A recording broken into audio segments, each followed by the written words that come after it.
রসুলিহিল করিম আম্মা বাদ।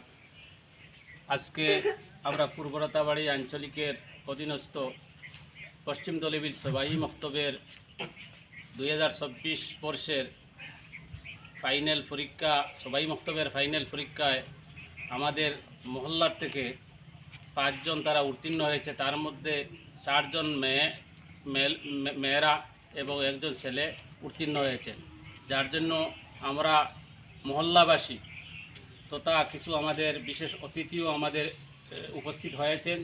তার মধ্যে মৌলানা আব্দুল আহাদ সাহেব, মৌলানা শাব্বির আহমদ সাহেব, মৌলানা অ্যাডভোকেট মৌলানা শামসুল ইসলাম সাহেব, গয়র উলামায়ে কেরাম মুরব্বী সহ আমরা তাদেরকে পুরস্কার বিতরণ করেছি এবং তৎসঙ্গে আমরা সংবর্ধনা সভার আয়োজন করেছি। আমাদের সবাইকে সংবর্ধনা আমরা অতিথিদেরকে বরণ করে নিয়েছি আর তৎসঙ্গে আমরা এই ছাত্রদেরকে